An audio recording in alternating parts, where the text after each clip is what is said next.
What's going on, y'all? It's your boy Cool Colas here, and you are now tuning into a new video on my channel. But before we get on to the topic for today, I would love for you to do a few things for me. Hit the like button, hit the subscribe button, hit the bell icon so you get notifications for whenever I come out with new content on this channel. And then when you are finished, leave me a comment below. That way I can get back to whatever it is that you had to say on this video. For today's topic, I want to take a deep dive into the hatred and the schemes that are pulled on a lot of these black female athletes who are phenomenal. And I specifically want to talk about athletes such as Simone Biles and Shacarri Richardson. But I also, on top of that, want to take a deep dive into this phenomenal, sassy, sometimes, trope of black women who are excellent in entertainment, especially when it pertains to athletes. When it comes to Simone Biles, I've been seeing a lot of hatred, not even just recently, but over the years. It's just until now, I really just felt the need to say something about the things that I've been seeing. A lot of people have been trying to dog Simone Biles. They've been talking about her hair. They've been talking about her quitting. But the main thing I've been hearing about, of course, is people talking about how she doesn't do her hair. They're always trying to find ways to nitpick at this sister. It's always her looks or whatever's going on with her and her husband or her quitting or whatever the case may be. And there are three main types of people that I see that typically love to disrespect Simone Biles in some way. The first group of people that I see doing this is the Shea Butter Samba class. The second group of people, which a lot of times is part of the Shea Butter Samba class, is the big backpack. And then the third types of people that I see trying to disrespect Simone Biles are the speculated white supremacists. These three people have the most smoke for her. And the funny thing is that Simone Biles is not even really a confrontational person in any way, shape, or form. And even when y'all talk about her looks, I'm gonna be real. I actually think Simone Biles is cute. I don't care what you say. I mean, let's just really look at the whole picture. Because really, she got the whole package. She's feminine, she's pretty, she's chocolate.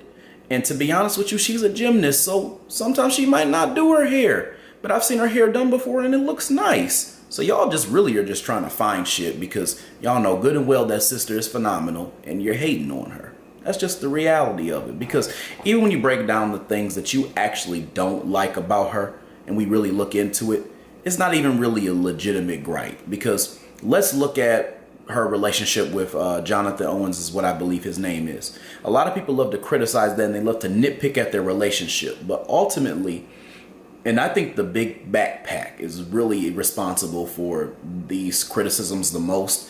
But a lot of them love to nitpick at their relationship because the main thing that they love to talk about is his attitude and how Simone Biles can do better and all this other stuff. But the reality is that the reason why a lot of them don't like her husband is because they don't like the idea of a black man being confident. He's a confident black man and he knows his worth. So people will sit there and they'll nitpick and they'll talk about how he didn't know her before, they started dating and all that stuff. He wasn't really fully aware of her and whatnot, and how he was the prize. And by the way, he's actually right about he's the prize comment. Because if you are a black man who is thorough, who is on their stuff, treats their woman well, is very serious about marriage and is serious about a relationship and knows what they want from the woman that they get with, then they are the prize, because the woman is getting a guy who is going to do right by them and they're a dime in the dozen. When in actuality, the reality is that a lot of them are looking for a man to lead and do all these other great things and also be emotionally stable. And then in a lot of cases, they want them to also be a provider and somebody who can give them game and somebody who can give them wisdom. If you have that type of man, they are the prize, because they're the total package. They're the person who has never been lifted up to be a person who's supposed to be happy in the relationship. They're just supposed to create happiness for that woman. So essentially they're the prize because they understand that and they're doing everything they can to be able to do that. Whereas a lot of women are basically taught from the get-go that a man should be lucky to just have them just because they are them. Whereas we're not necessarily taught that. So if he believes that he's the prize, that means that he has the confidence despite all the people who probably are knocking him down for being confident. Because let's be real, the Shea Butter Samba crew and the Big Backpack, they love when a man has low self-esteem, so they can beat up on him and everybody can sit there and laugh. Because the minute that a man does not have the right self-esteem, everybody's going to sit there and then they're going to kick him while he's already down. You know, they love a brother who's going to be basically a pet that they can kind of talk shit about and they can make little snide jokes about and things like that and treat like, you know, they really don't matter. And he knows his worth. And Simone knows it too. That's why she was kind of getting all feminine and she was giggling. She kind of was smiling and stuff like that. Simone was choosing and she knew she was. And that's just that's the bottom line with that. When it comes to like her and quitting and people talking about her, let's be real. Simone Biles is aware of her body and she knows when it wasn't right for her to participate in something where she could actually hurt herself, and she thought smart. And the reality is that a lot of y'all, because the white supremacists are the main ones who are sitting there whining about Simone Biles and her not wanting to participate in certain events because like she was worried about, you know, her body and her quitting. The reason why they are complaining is because they ultimately wanted her to compete so that she could get harmed and that they could not have, they could say that we don't have this black woman who's phenomenal, who is making strides in gymnastics. So that's the main reason why they were upset. They wanted something to really happen to her. That way there wasn't this black woman who had these accolades and did all these phenomenal things in another competition. So that's why a lot of them got upset. Like I think Matt Walsh's suspected white supremacist ass was going on and on and on and on some years ago about Simone Biles and stuff like that, and just getting all up in our business, and he had a lot of smoke for her. So I say all that to basically say Simone gets a lot of haters that she really just truly doesn't deserve, and really a lot of the black women athletes do. So that's one of the main things that I kind of noticed with her. Now I want to talk about Shacarri Richardson. A lot of people love to also talk shit about Shacarri Richardson because, once again, they don't like the idea of a black woman who is phenomenal in a sporting event. And so they sometimes hate and they make comments and they say slide things on the low, but they also sometimes do little tricks. And this is the white supremacists doing. They love to do like to plot little tricks and things like that, and little issues and hiccups so that black people aren't able to get the shine that they deserve. They want to cause mishaps so that they basically trip up while they're trying to, you know, basically make strides in their careers and to do things that are phenomenal like they always do. So recently, Shacarri Richardson won a silver medal. And a lot of people are going on and on and on about how, well, it ain't gold. You know, everybody's got, you know, a little something to say. But the white supremacists really made it so that she wasn't able to get a gold medal because they were the ones that did not let her into the athletic event. So there was these doors that she was supposed to go into for athletes, and they would not let her in. So she had to walk an hour, which was that far away from like where the athletes were supposed to go to get all the way to the main gate to get into the event in the first place. And she also missed the training sessions where she was prepping before she was able to run and whatnot. And so then, even after doing all of that and walking that far and all this other stuff, she still ran in a race and got second place and got herself a medal. So a lot of people have a lot of smoke, and they're you know, talking a lot of shit because she didn't get a gold medal. Shacarri Richardson is the fastest woman in the world. She has nothing to prove. Just like Simone Biles, she has nothing to prove. So when you all talk shit about her, understand that it's a lot of y'all's insecurities when it comes to genetics. Because I'm going to tell y'all something. The white supremacist has this obsession with this great white hope trope that they like to pull a lot of times when they see black women who are doing phenomenal things. Now, they haven't been able to find some white woman to latch onto in gymnastics or in track. So, of course, when it comes to Simone Biles and Shacarri Richardson, the only thing that they can rely on are creating hurdles for that black woman who is in that sport, or create petty comments and trends that people follow and say things about people that are negative, say things about these women that are negative and that are unnecessary, because they have nothing else better to do but to get on Twitter, to get on Instagram, to get on Facebook and say shit that really is not even necessary. They're making they're basically calling them names and shit like that, which is like fifth grade shit, right? I mean, here's the thing. Not only can y'all not be athletic like Simone Biles or Shacarri Richardson, some of y'all can't even run to begin with. I mean, some of y'all are literally shaped like a sack of potatoes. I mean, you literally are the size of Mark Henry without his athleticism. I mean, what kind of shit is that? So a lot of you all really are jealous. That's the reason why you all have so much smoke for the people like Simone Biles, because you got to comment on her looks and you got shit to say about Shacarri Richardson. Now, I will say, a lot of the people who are creating hurdles for Shacarri Richardson are the white supremacists, but a lot of the people who are making comments are the tether class. A lot of them are upset because she's a foundational black American woman who is doing something phenomenal. So there's a lot of that going on as well too. But I'm gonna tell y'all something. I really, really, really like this era of black women athletes who are phenomenal. Like the sassy black athlete trope, black woman athlete trope. I'm really enjoying this, and I'm going to tell you why for multiple reasons. The first reason why I'm enjoying this is because I noticed that all of these black women who are phenomenal are actually very feminine.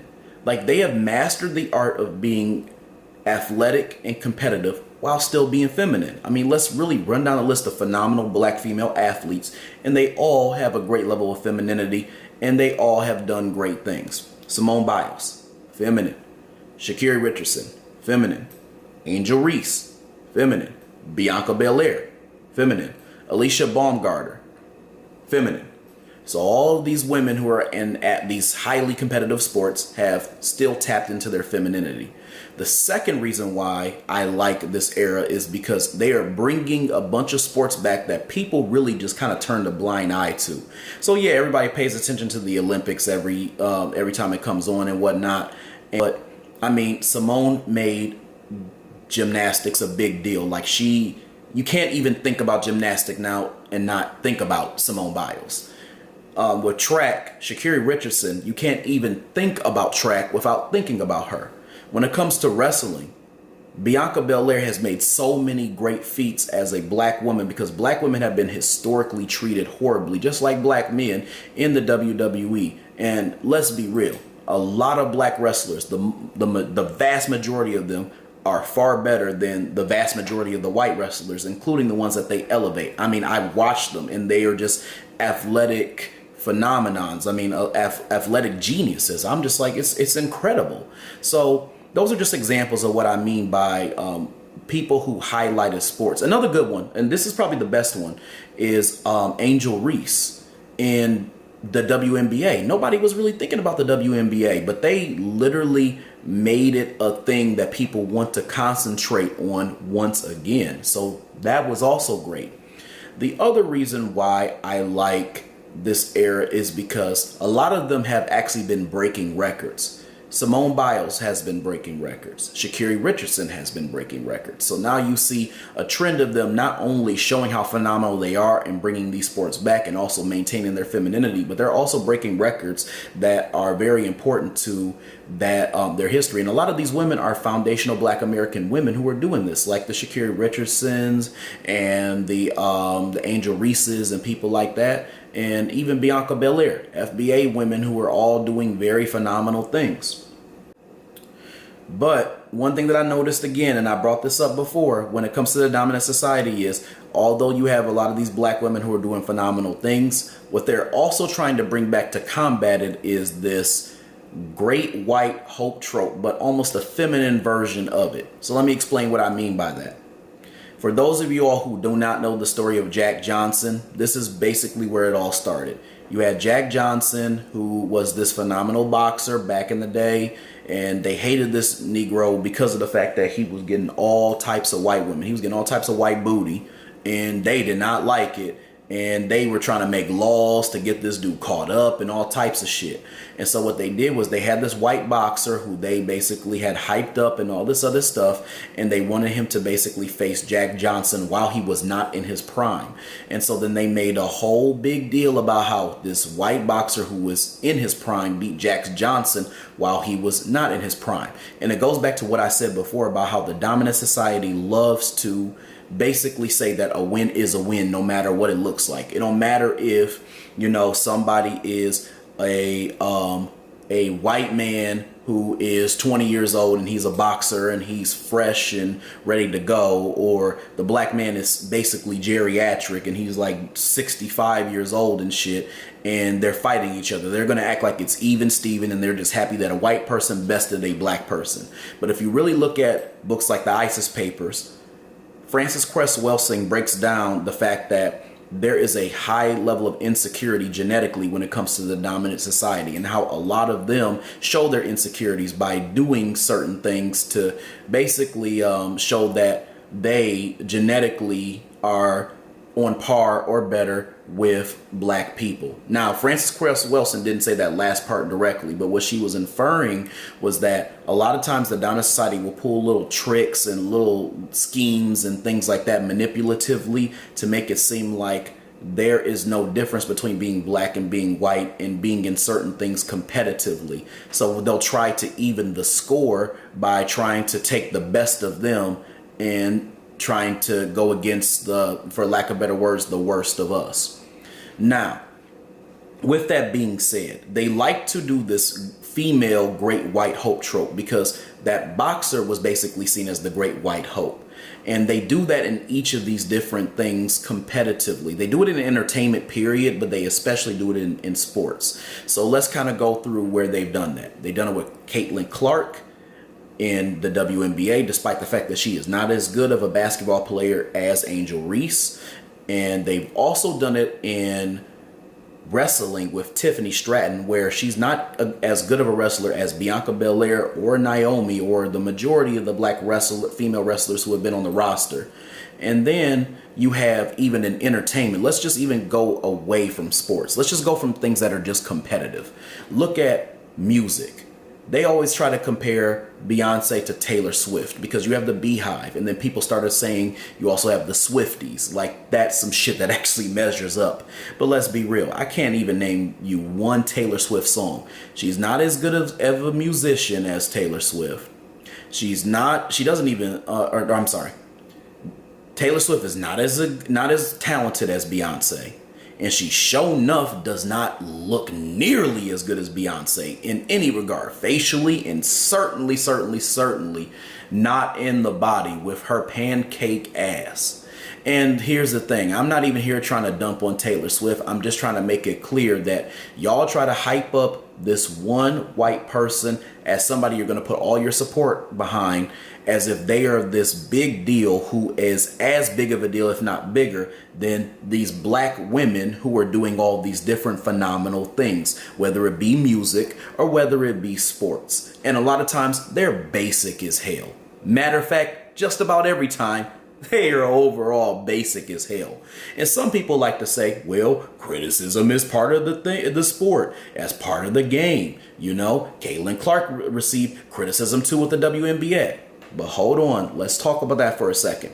Caitlin Clark received criticism, but it wasn't the same as Angel Reese. And on top of that too, Caitlin Clark also received support from a lot of coon flunkies who really were trying to go with the white supremacists to try to back them up in supporting their great white hope person. But Angel Reese had to eat all of that criticism. Also, let's think about people like Simone Biles. Nobody is coming to Simone Biles' aid except new black media, people who are pro-black, and people like me who actually care about phenomenal black female athletes who have done great things. Outside of that, everybody is dogpiling on her between her looks, her feats, and everything else about her husband, everything. So at the end of the day, what I'm basically trying to say to y'all is It don't matter how much hate you give. It don't matter how many hurdles you put in front of black female athletes and entertainers who are important. They are always going to persevere because they are just that damn good. And you are always, as a dominant society, going to fail because you are just not. And the only way for you to get any type of recognition or what you need to do is by pulling tricks and schemes, because you are just not that good, nor are the people that you hype up. Anyway, y'all, hope you enjoyed this video. I hope you enjoyed what I had to say. I'm definitely going to have a lot more to come, so be sure to stay tuned. Other than that, I hope you all have a good rest of y'all's day, and I'll talk to you later. Peace.